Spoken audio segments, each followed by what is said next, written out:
Welcome to intellectuals Avenue. आज हम Emily Dickinson की जिस पोइम को डिस्कस करेंगे उसका टॉपिक है because I could not stop for death, क्योंकि मैं मौत के लिए ना रुक सकी।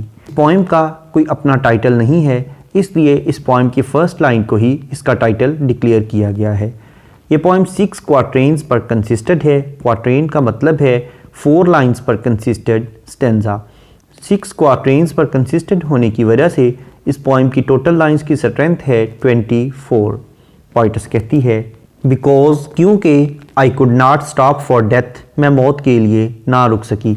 यानी इंसान की ज़िंदगी में इतने ज़्यादा काम होते हैं कि इंसान को ये फुर्सत ही नहीं मिलती और उसकी तवज्जो इस तरफ जाती ही नहीं कि एक टाइम आने वाला है जब उसकी मौत वाक़ई हो जाएगी और इंसान मौत की तरफ नहीं जाना चाहता। वो कहती है इसलिए मैं भी मौत के लिए ना रुकी।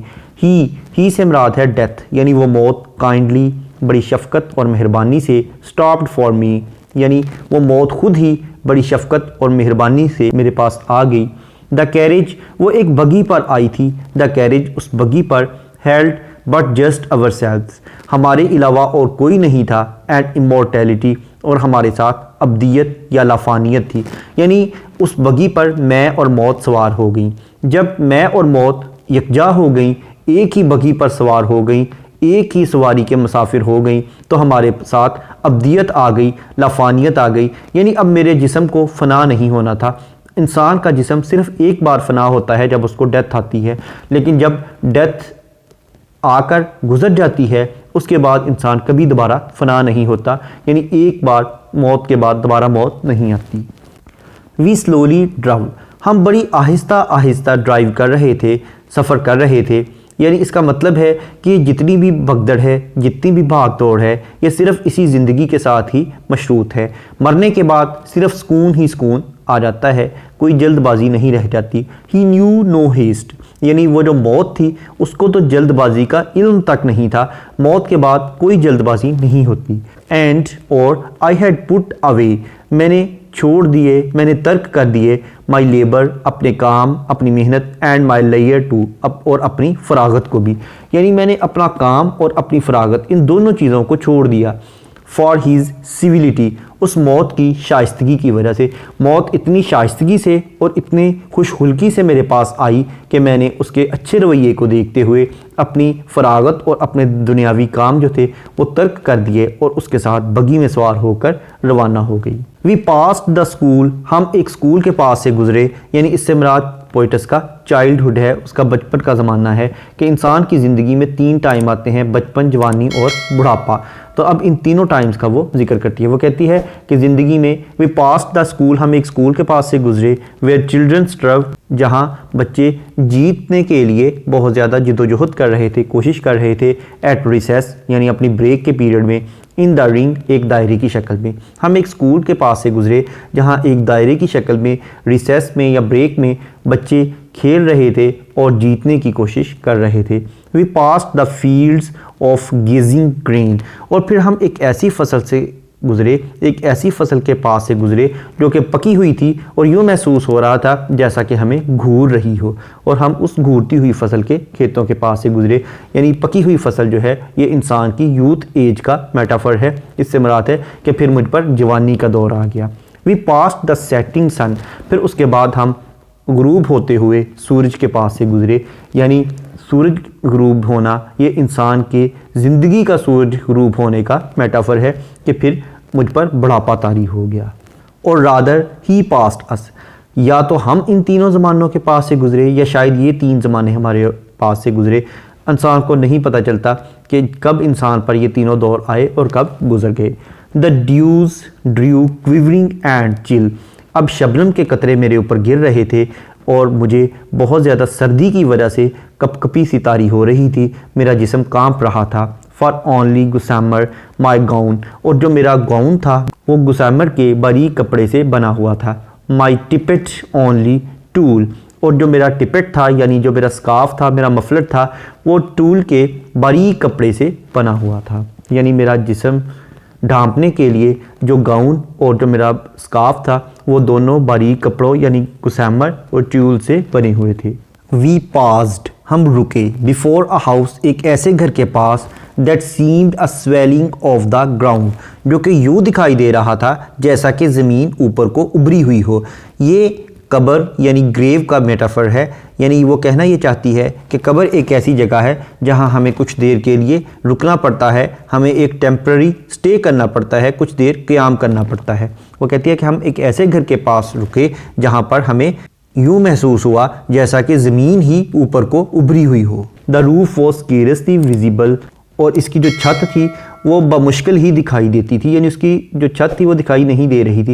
यानी कब्र को अगर ऊपर से देखें तो ये नहीं पता चलता कि इसकी दीवारें कहाँ ख़त्म हो रही हैं और इसकी छत कहाँ से शुरू हो रही है, और अगर कब्र को अंदर से देखें तो उसके अंधेरे की वजह से उसका छत का इल्म नहीं होता।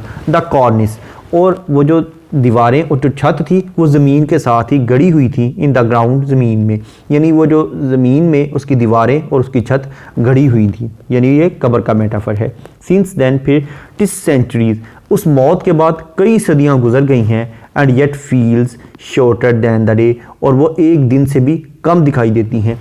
यानी इसका मतलब है कि ये जो दुनिया है जहाँ हम रह रहे हैं इसमें जो हज़ारों सदियाँ भी अगर इंसान गुजार ले तो मौत के बाद जो दिन आता है वो इतना लंबा होता है कि यहाँ की सदियाँ उसके एक दिन के छोटे से हिस्से का भी मुकाबला नहीं कर सकती। इसका मतलब है कि मौत के बाद इंसान टाइम एंड स्पेस यानी ज़मान और मकान की हदों से बालातर हो जाता है, वहाँ पर टाइम एंड स्पेस का कोई तसव्वुर नहीं रहता। आई फर्स्ट सरमाइज्ड, फिर मैंने अंदाज़ा लगाया, द हॉर्स हेड्स, यानी वो जिस बगी पर हम सवार थे उन घोड़ों के जो सर थे, वाइट टुवर्ड्स इटर्निटी, वो हमें इटर्निटी की तरफ ले जा रहे थे, अब्दियत की तरफ ले जा रहे थे, यानी हम खुदा के हुजूर पेश होने वाले थे। उसके बाद हमें कोई फ़ना नहीं आना था। फ़ना वही था जो मौत ने हमें एक बार कर दिया, उसके बाद इंसान हमेशा के लिए बका की तरफ चला जाता है, बाकी हो जाता है। और इसके साथ साथ हॉर्स जो है यानी घोड़ा ताकत का सिंबल है, तो इसका मतलब है कि इंसान जितनी मर्जी ताकत हासिल कर ले आखिरकार उसने उसी इटर्निटी की तरफ ही वापस जाना है। इस पोइम का इंट्रोडक्शन, ग्लॉसरी, ट्रांसलेशन और एक्सप्लेनेशन को देखने के बाद अब हम आते हैं इस पोइम में यूज़ होने वाली फिगर्स ऑफ स्पीच या लिटरेरी डिवाइसेस की जानिब। सबसे पहले हम देखेंगे एलिट्रेशन। एलिट्रेशन का मतलब है beginning of two or more than two words in the same line with the same letter, यानी एक ही लाइन में मुख्तलिफ अल्फाज का एक ही हरफ या एक ही आवाज़ से शुरू होना। जैसा कि लाइन नंबर 7 में लेबर, लयर, ये दोनों वर्ड्स एल लेटर से स्टार्ट हो रहे हैं। लाइन नंबर 9 में स्कूल, स्ट्रव, लाइन नंबर 10 में रिसेस, रिंग, लाइन नंबर 11 में गेजिंग, ग्रेन, लाइन नंबर 12 में सेटिंग, सन, लाइन नंबर 14 में ड्यूज, ड्रू, लाइन नंबर 15 में गुसैमर, गाउन, लाइन नंबर 16 में टिपेट, ट्यूल। नेक्स्ट है कॉन्सोनेंट्स। कॉन्सोनेंट्स का मतलब है use of same consonant letter in the different words of the same line, यानी एक ही लाइन के मुख्तलिफ अल्फाज में एक ही कॉन्सोनेंट लेटर का इस्तेमाल करना। जैसा कि लाइन नंबर 17 में पास्ट और सीम्ड, इन दोनों में डी लेटर यूज़ हुआ है जो कि कॉन्सोनेंट है। लाइन नंबर 23 में हॉर्सेस, हेड्स। नेक्स्ट है एसोनेंट्स। एसोनेंट्स का मतलब है use of same vowel letter in the different words of the same line, एक ही लाइन के मुख्तलिफ अल्फाज में एक ही वावल लेटर का इस्तेमाल करना। जैसा कि लाइन नंबर 1 में not, stop, for, line number 2 में स्टॉप्ड, फॉर, लाइन नंबर 3 में बट, जस्ट, लाइन नंबर 10 में इन, रिंग। इन और रिंग इन दोनों में आई लेटर यूज़ हुआ है जो कि एक वावल है।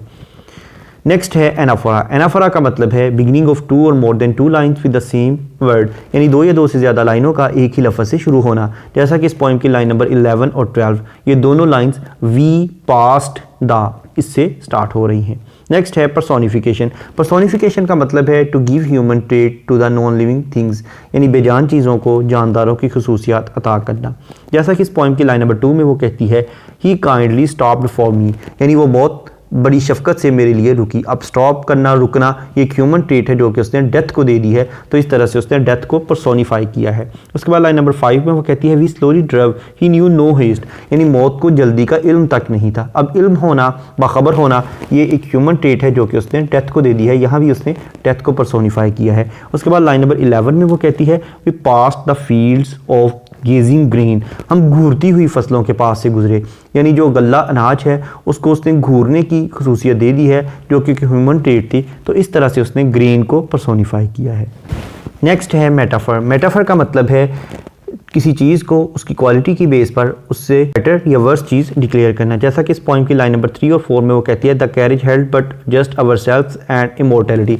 उस बगी पर मैं और मौत सवार थे और हमारे साथ इमोर्टैलिटी सवार थी। यानी ये मेटाफर है कि जब इंसान को डेथ आ जाती है उसके बाद वो अब्दियत के साथ हम पल्ला हो जाता है, यानी अब्दियत का वो साथी बन जाता है। उसके बाद लाइन नंबर 9 से लेकर 12 तक अगर हम देखें तो इसमें बहुत से मेटाफर्स यूज़ किए गए हैं। सबसे पहले उसने चाइल्डहुड का जिक्र किया है, जिसके लिए उसने एक स्कूल में खेलते हुए बच्चों का जिक्र किया है। उसके बाद उसने यूथ एज का मेटाफर यूज़ किया है, जिसके लिए उसने गेजिंग ग्रेन का वर्ड यूज़ किया है। उसके बाद उसने ओल्ड एज का मेटाफर यूज़ किया है, जिसके लिए उसने सेटिंग सन का वर्ड यूज़ किया है। यानी सेटिंग सन डूबते हुए सूरज से मुराद है, इंसान की ज़िंदगी का सूरज गुरूब होने वाला होता है। उसके बाद लाइन नंबर 15 और 16 को अगर हम देखें तो इसमें जो उसने गाउन और टिपेट का वर्ड यूज़ किया है, जो कि टूल और गुसैमर के बारीक कपड़ों से बने हुए थे, ये उसके कफन की तरफ इशारा है, उसके कफन का मेटाफर है जो कि उसे मौत के वक्त पहनाया जाना था। उसके बाद लाइन नंबर 17 से लेके लाइन नंबर 20 तक अगर हम देखें, जिसमें वो कहती है we passed before a house that seemed a swelling of the ground. यानी हम एक ऐसे घर के पास रुके जहाँ पर यूँ महसूस हो रहा था कि ज़मीन जो है वो ऊपर को उभरी हुई है और उसकी छत भी बमुश्किल ही दिखाई दे रही थी और वो ज़मीन में घड़ी हुई थी। ये उसकी जो ग्रेव है, जो कब्र है, उसका मेटाफर है। उसके बाद लाइन नंबर 23 और 24 को अगर हम देखें, जिसमें वो कहती है I first surmised the horse heads were towards eternity. यानी घोड़ों के जो सर थे वो भी अब्दियत की तरफ थे। यानी जो हॉर्स है ये मेटाफर है, यानी ह्यूमन फोर्स का और इंसानी ताकत का। तो इसका मतलब है इंसान जितनी मर्जी ताकत हासिल कर ले, लेकिन आखिरकार उसे उसी इटर्निटी की तरफ ही जाना है। नेक्स्ट है एंजॉयमेंट। एंजॉयमेंट का मतलब है कि अगर किसी लाइन को पढ़ने के बाद उसकी प्रॉपर अंडरस्टैंडिंग डेवलप ना हो, बल्कि इसके लिए नेक्स्ट लाइन की सपोर्ट की ज़रूरत हो, तो ऐसी लाइन को रन ऑन लाइन कहते हैं और इस टेक्निक को एंजॉयमेंट कहते हैं। इसके बरक्स अगर किसी लाइन को पढ़ने के बाद उसकी प्रॉपर अंडरस्टैंडिंग डेवलप हो जाए तो ऐसी लाइन को एंड स्टॉप लाइन कहते हैं। अब हम आते हैं वापस एंजॉयमेंट की जानिब। इस पॉइंट की लाइन नंबर 6 से एक रन ऑन लाइन है, जिसमें वो कहती है and I had put away, और मैंने तर्क कर दिया। किस चीज़ को तर्क किया, इसे समझने के लिए नेक्स्ट लाइन यानी लाइन नंबर 7 की सपोर्ट की जरूरत होगी, जिसमें वो कहती है माई लेबर एंड माई लेयर टू। मैंने अपनी मसरूफियत और अपनी फरागत दोनों चीज़ों को तर्क कर दिया। उसके बाद लाइन नंबर 23 भी एक रन ऑन लाइन है, जिसमें कहती है I first surmised the horse head. मैंने घोड़ों के सरों का अंदाज़ा किया। अब वो घोड़ों का अंदाज़ा क्या था, वर्ड टू वर्ड्स इटर्निटी, वो भी अब्दियत की जानिब ही थे। नेक्स्ट है कायसुरा। कायसुरा का मतलब है कि अगर पोइट कोई पंक्चुएशन मार्क यूज़ करते हुए पॉज या ब्रेक ले यानी वक्फा ले तो उसे कायसुरा कहते हैं। जैसा कि लाइन नंबर 5 में वी स्लोली ड्रव के बाद डैश यूज़ की गई है। उसके बाद लाइन नंबर 10 में एट रिसेस के बाद डैश यूज़ की गई है। नेक्स्ट है इमेजेस। इमेजेस ऐसे वर्ड्स को कहते हैं जो कि हमारी सेंस ऑफ साइट या हमारी देखने की हिस्स को अपील करें। जैसा कि इस पॉइंट में बहुत से इमेजेस यूज़ हुए हैं, जैसा कि carriage, school, children, ring, fields of gazing green, setting sun, gossamer, gown, tippet, tulle, house, roof, horses, heads. इसके बाद अगर हम इस पॉइंट का थीम देखें तो इसमें पोइटस ने डेथ का थीम बयान किया है। Thank you for attending this lecture.